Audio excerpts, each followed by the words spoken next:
Sekarang kamu bisa memunculkan pop-up Windows dengan mengklik tombol Home dan kamu bisa melakukan multitasking sambil menonton video analisa pagi tanpa berlangganan YouTube Premium. Hai semuanya, gimana kabar kalian? Semoga selalu dalam keadaan baik. Jadi welcome back again di Andre Graystone Channel dan ini adalah segmen analisa pagi, segmen di mana kita akan mengulas untuk update news dan juga pergerakan dari market, khususnya market dari Bitcoin.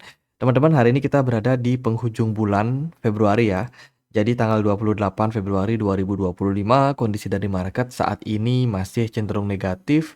Dan nampaknya bulan Februari ini yang diriwayatkan kita banyak dalam tren positif tidak sesuai dengan realita.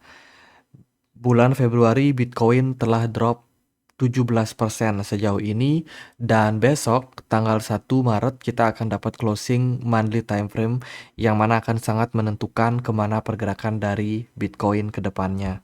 Teman-teman, bulan Februari ini penuh kejutan ya, dan setelah 4 tahun terakhir kita positif, nampaknya sekarang kita akan closing negatif di bulan Februari, menambah rentetan rekor buruk di bulan Februari ini yang baru berjumlah 3 gitu. Jadi ya kondisi dari market kalau kita perhatikan, Bitcoin sekarang berada di kisaran level 84.000 ya. Kemarin sempat naik sampai 86.000 tapi tidak terlalu kuat. Bitcoin dominance pun yang kita lihat juga masih dalam under pressure ya gitu. Beberapa altcoin juga mengalami tekanan jual di perdagangan kemarin dan ya kita akan coba untuk bahas seperti apa kondisi dari market. Teman-teman, dari sentimen data makroekonomi, hari ini kita akan dapat beberapa rilis data yang penting. Ada Fed Balance Sheet Amerika Serikat akan dirilis jam 4 pagi nanti ya. Kemudian juga dilihat dari data Amerika Serikat akan ada rilis data Core PCE Index dan juga PCE Index. Ini adalah data inflasi yang selalu digunakan oleh The Fed dalam hal mengambil keputusan. Dilihat dari forecast-nya, ekspektasinya adalah uh, PCE prices year to year akan turun dari 2,6 menjadi 2,5. Semoga saja seperti itu karena kalau kita lihat dari beberapa data, pengangguran udah mulai mengalami kenaikan, kemudian pembukaan lapangan pekerjaan masih cenderung stabil ya kan, dan ya semoga inflasinya bisa turun sehingga indeks dolar juga bisa menurun sehingga ya impactnya kita harapkan Bitcoin juga bisa mengalami kenaikan. Kemudian dari data kemarin ada Amerika Serikat merilis data GDP ya, di mana hasilnya GDP mengalami penurunan setelah uh, setelah dalam kuartal kedua dan ketiga GDP Amerika Serikat positif, di kuartal keempat kemarin rilis datanya cenderung negatif dan ini menunjukkan terjadi pelemahan momentum, terjadi pelemahan ekonomi pada Amerika Serikat. Market dibanjiri arus keluar ya oleh beberapa manajer investasi kayak Fidelity, ARK Invest, Grayscale. Bahkan BlackRock pun juga masih dalam posisi jual dalam 2 hari terakhir. Kyung Ju, analis dan sekaligus founder dari CryptoQuant, juga kemarin mengakui kesalahannya dalam melakukan analisa. Ya, di mana ekspektasinya ada out season yang akan terjadi di akhir bulan Februari ini, tapi ternyata tidak terrealisasikan. Dan ya, sekarang market cenderung merespon dengan negatif, teman-teman. Jadi bahkan seorang analis pun yang menguasai on-chain data, ya, jadi ini bukan sekedar analis ya, tapi dia founder, pembuat platform on-chain data gitu. Dia juga bisa salah dalam hal memprediksi arah market. Dan ya realita pada market sekarang cenderung korektif. Sebelum kita lanjut ke beberapa berita yang lain, teman-teman aku mau informasikan dulu. Jadi GT Holder Exclusive Airdrop yang ada di Gate.io sekarang berganti nama atau berubah nama menjadi Launchpool Holder Airdrop. Teman-teman bisa kunjungi di menu Launch. Di sini ada Launchpool. Dan teman-teman masih bisa ya untuk klaim beberapa token airdrop di sini secara gratis kalau teman-teman punya aset minimum $10 di Gate.io. Jadi di sini tersedia beberapa token-token airdrop yang bisa teman-teman dapetin gitu. Kemudian juga ada di menu launch pool, kalian bisa staking koin-koin yang aman ya kayak USDT atau BTC untuk teman-teman bisa berpeluang mendapatkan reward token-token yang di sini berkolaborasi dengan Gate.io. Ada OM, ada Form, kemudian ada IP dan lain sebagainya yang bisa teman-teman dapetin. Jadi buat teman-teman yang tertarik silakan kunjungi di menu launch. Ya, buat yang mau daftar Gate.io, linknya ada di kolom deskripsi. Oke, kita akan bahas beberapa berita yang cukup penting.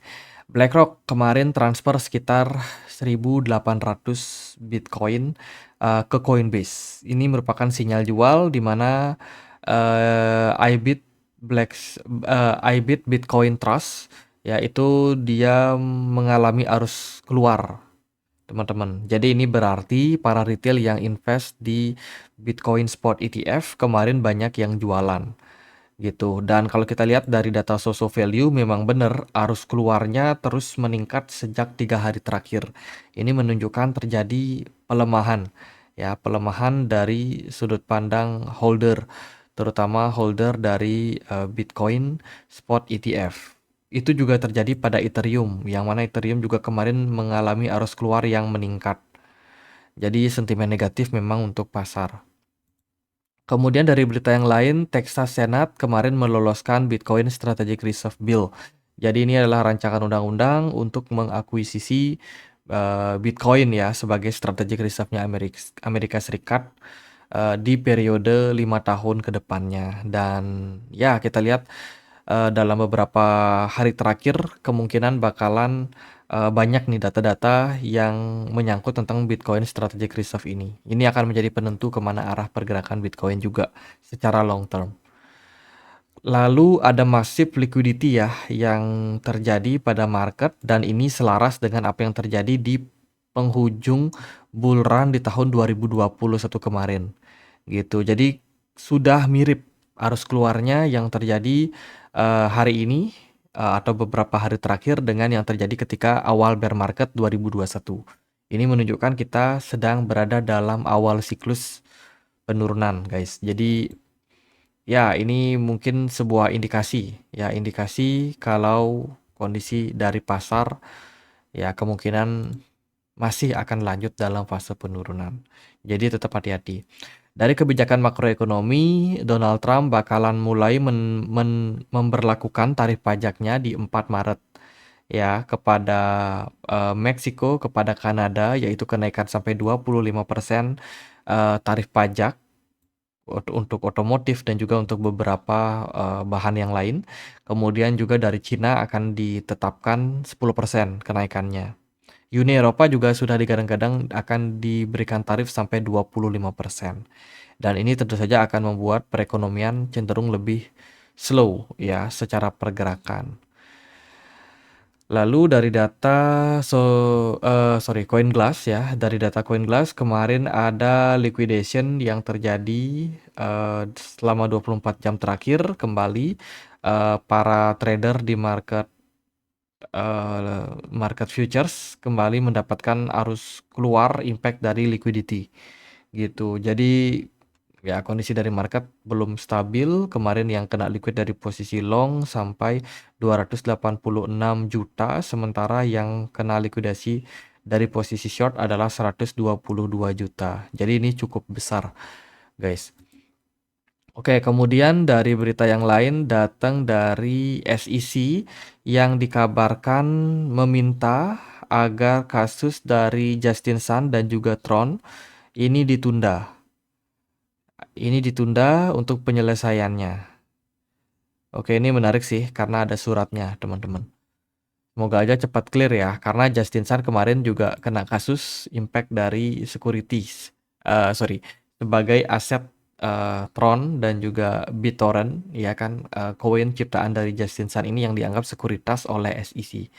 Gitu. Jadi kasusnya itu diharapkan ditunda dulu penyelesaiannya oleh SEC dan kemungkinan sih kasusnya bakalan ditutup segera karena kalau kita lihat kemarin juga Uniswap udah ditutup kasusnya, terus juga beberapa project lain ya juga seperti Binance, Solana dan juga beberapa kripto yang lain yang kemarin dianggap sebagai sekuritas oleh SEC itu juga pelan-pelan udah ditutup kasusnya oleh SEC.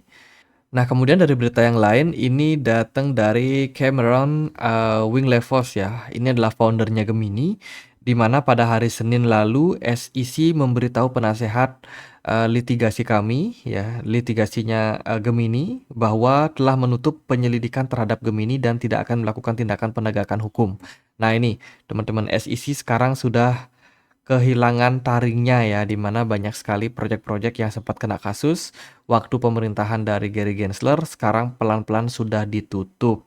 Dan ini menunjukkan bahwa ada pelonggaran terhadap regulasi terhadap banyak aset kripto. Sebelumnya juga Robinhood, Uniswap, OpenSea juga sudah ditutup kasusnya. Gitu. Jadi ini good news untuk kripto.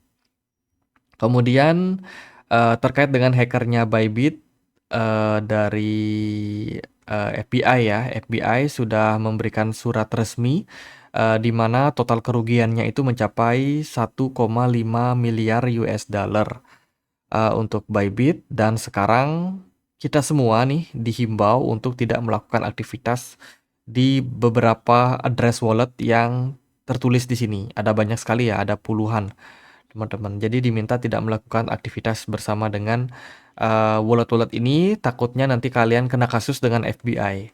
Ya, FBI ini polisinya dunia gitu ya. Itu kemudian Fear and Greed Index kemarin menyentuh area extreme fear sampai poin 10, menunjukkan memang terjadi kondisi yang tidak kondusif terhadap market. Impact dari itu semua adalah pergerakan Bitcoin drop, teman-teman, Bitcoin turun, Bitcoin dominance ada sedikit kenaikan 0,6%, altcoin kemarin mendapatkan pricing, gold juga mengalami arus keluar. Wow, ini luar biasa sih, volatil banget ya gold, tiba-tiba turun 1,38%. Kemudian dari indeks dolar mengalami kenaikan 0,74%.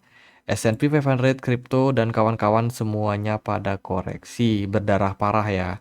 Mudang yang kemarin sempat rally, hari ini turun 11%, virtual juga turun. P-Network kemarin sentuh $3 guys, dan sekarang udah koreksi sekitar 6%. Oke. Oke, mayoritas pada koreksi. Bitcoin ya on track teman-teman, sesuai dengan target kita ya. Ekspektasi saya pergerakan Bitcoin bisa turun sampai 80 ribuan. Jadi let the market going down. Untuk sekarang ini volume perdagangan lumayan tinggi, volume smart money-nya kosong pada market karena memang tidak terlalu banyak terjadi aktivitas akumulasi lagi atau pumping oleh smart money. Jadi kita bisa dibilang sudah mengkonfirmasi double top yang terbentuk pada tanggal 25 Februari kemarin sebagai konfirmasinya. Jadi udah confirm double top dan sekarang market merespon negatif. Target double topnya sih penurunannya cuma sampai kisaran 78 ribuan. Ya, ini target double topnya, tapi tidak menutup kemungkinan kalau penurunan harga bisa terjadi sampai 70 ribuan karena di sana baru ada strong support untuk Bitcoin. Begitu. Kemudian kalau dari Bitcoin dominance ini trennya belum patah. Bitcoin dominance ini volume smart money-nya terus mengalami peningkatan. Jadi impact-nya adalah penurunan terhadap banyak altcoin. Kalau kita lihat dari Ethereum ya, mungkin teman-teman bosen lihat Bitcoin, kita lihat Ethereum saat ini berada di support trend line uptrend ya, yang menjadi level krusial banget buat Ethereum. Andai kata kalau Ethereum bisa bangkit dari area ini, mungkin saja trennya belum patah dan bisa jadi arus masuk ya, meskipun kemungkinannya kecil sih, masih mungkin terjadi ya arus masuk. Cuma untuk saat ini kita cukup wanti-wanti dulu, cukup hati-hati dulu dengan area 2.000 dolar.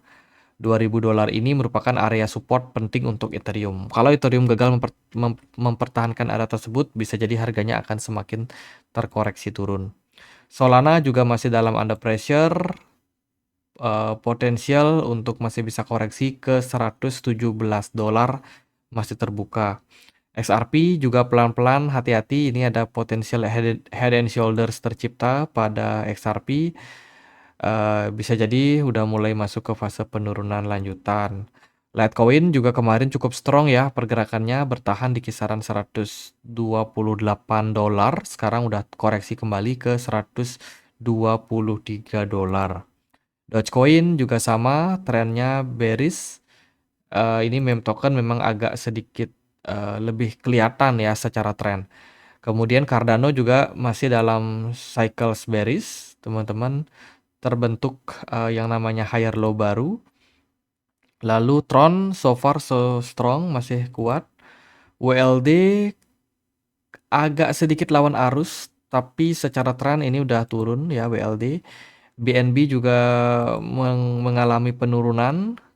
Lalu ada AV, kita lihat dia sudah di bawah area support kuat di kisaran 285, kemudian TON koreksi juga, Ondo Finance juga koreksi, FedAI, Algorand, Matic sama, Tau, Virtual, ya mayoritas kripto koreksi ya. Koreksi dan kemungkinan juga akan mengikuti juga menyesuaikan kondisi dari market Bitcoin. Wah, ini dari crypto bubble trennya masih pada hijau nih. Meskipun kalau kita lihat secara jangka pendek rata-rata memang sudah pada koreksi. Jadi ya overall market crypto berdarah merah. Dan teman-teman gimana? Masih sanggup buat hold? Ya, jadi kalau saya sih sudah amankan posisi saya sementara ini. Saya tidak terlalu tidak terlalu berani untuk mempertahankan posisi di market spot ya. Rata-rata udah pindah ke stablecoin meskipun saya masih punya OM, itu saya masih hold. Eh, Sisanya sih nggak banyak ya, paling dengan nominal-nominal kecil aja teman-teman. Saya lebih fokus untuk short market saat ini, apalagi Solana ada unlock ya tanggal 1 besok. Ada FTX yang bakalan melakukan pelelangan terkait dengan beberapa koin Solnya. Ekspektasi saya ada sedikit crash pada Solana, jadi mungkin bisa dimanfaatkan gitu buat short market. Gitu sih, sementara masih running ya, jadi saya nggak bisa bertahan terus di spot market, jadi udah waktunya kita buat cari cuan di futures.